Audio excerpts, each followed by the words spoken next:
ঈসা আলাইহিস সালামকে আল্লাহ রাব্বুল আলামিন মুজিজা দান করেছিলেন। ঈসা আলাইহিস সালাম কবরে গিয়ে যখন বলতেন কুম বিইজনিল্লাহ, ঈসা আলাইহিস সালামের সম্প্রদায়ের লোকেরা ঈসা আলাইহিস সালামকে কয় আপনি নবী? কয় হ্যাঁ আমি নবী।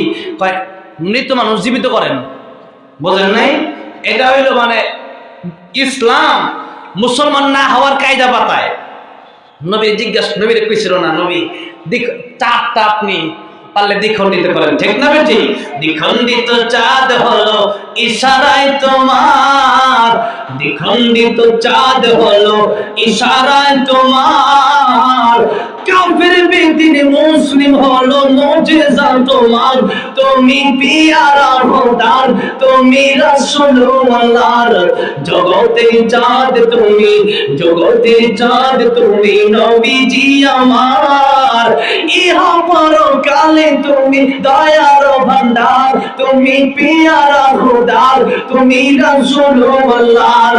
সাপের বিষ পানি হলো লালাতে তোমার, সাপের বিষ পানি হলো লালাতে তোমার, আবু বকর সুস্থ হলো মুজিজা তোমার, তুমি পিয়ারা খোদার, তুমি রাসূলুল্লাহর, জগতের চাঁদ তুমি, জগতের চাঁদ তুমি, নবীজি আমার, ইহা পরকালে তুমি দয়ার ভান্ডার, তুমি পিয়ারা খোদার, তুমি রাসূলুল্লাহর। কোন সুবহানাল্লাহ।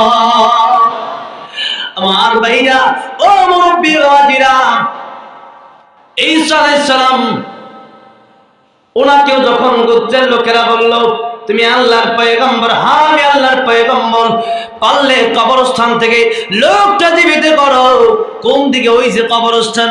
আল্লাহ গো, আমার গোত্রের লোকেরা আমাকে বলেছে কবরের মুর্দা মানুষটাকে জীবিত করার জন্য। আল্লাহ আমার ক্ষমতা নাই, ক্ষমতা তোমার কাছে। আল্লাহ তুমি আমার এই মুজিজা দান করো। ঈসা আলাইহিস সালাম বলতেন কুম বিইজনিল্লাহ, আল্লাহর হুকুমে তুমি দাঁড়ায় যাও। কার হুকুমে? এটা আহলে সুন্নাত ওয়াল জামাতের আকীদা। কার হুকুমে দাঁড়াতে হবে? আল্লাহর হুকুমে দাঁড়াবে। কোন মানুষ জীবিত কেউ করতে পারবে আল্লাহ ছাড়া? মৃত্যু কেউ দিতে পারবে আল্লাহ ছাড়া? আল্লাহ ছাড়া কেউ দিতে পারবে না। অনেকে আব্দুল কাদের জিলানী হ্যাঁ নিজেই জীবিত করে ফেলাইছে। এটা কি তাহলে আহলে সুন্নাত ওয়াল জামাতের আকীদা হইল?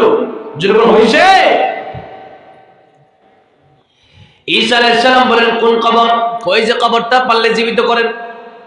শত বছর আগে মানুষ মারা গেছে, উনি গিয়ে কয় কুম বিইজনিল্লাহ বলতে কবরের মুর্দা লোকটা জিন্দা হয়ে দাঁড়ায় গেছে। আল্লাহু আকবার। আমার নবীকে আল্লাহ মুজিজা দিছিল কি দিছিল না? কেমনে দিছিল? দেখেন কেমনে দিছে। আল্লাহর বিশ্ব নবী রাহমাতুল লিল আলামিন যেভাবে মানুষকে দাওয়াত দিয়েছিলেন, উনিও যখন গিয়া বলতেন মুসলমান হয়ে যাও, ইন্নাদ-দীনা ইনদাল্লাহিল ইসলাম, ইসলাম ধর্ম আল্লাহর কাছে মনোনীত, ইসলাম ধর্ম গ্রহণ করো। তখন এক কাফের আল্লাহর নবীকে কয় যে আপনারা রাসূল? কয় হ্যাঁ। ওই যে আমার মেয়েটা মারা গেছে, এর কবর থেকে পারলে এটা জীবিত করেন। আমার নবী বিশ্ব নবী মুহাম্মদ রাসূলুল্লাহ সাল্লাল্লাহু আলাইহি ওয়াসাল্লামকে বলতেছেন। আল্লাহর নবীও কয় কোন দিকে কবর? ওই যে কবর। নবী ডাক দেয় কুম বিইজনিল্লাহ, এ মেয়ে আল্লাহর হুকুমে দাঁড়ায় যাও। যেই মাত্র মেয়েকে আল্লাহর হুকুমে দাঁড়ায় যাওয়ার জন্য বলছে, সাথে সাথে কবর থেকে মেয়েটা দাঁড়ায় গেছে। সুবহানাল্লাহ। ডাক দিয়ে কয় লাব্বাইকা ওয়া সাদাইকা ইয়া রাসূলুল্লাহ, আমি সাক্ষ্য দিচ্ছি আপনি আল্লাহর পয়গম্বর। সে কাফের নিয়ত হলো ওনারা যখন বলবো যে আমার মেয়েকে কবর থেকে জিন্দা উঠাইতে, উনি তো এটা পারবেই না, সুতরাং আমিও কালিমা পড়ে মুসলমান হওয়া লাগবে না। এই চিন্তা করে নবী কইছেন নবী পারলে আমার মেয়ে কবর থেকে আমার মেয়ে জিন্দা করেন।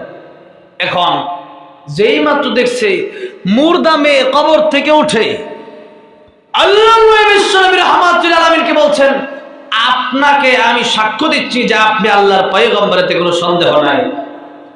এখন বলেন, এখন কি আর কোনো সন্দেহ থাকার কথা? যে কোনো সন্দেহ থাকার কথা?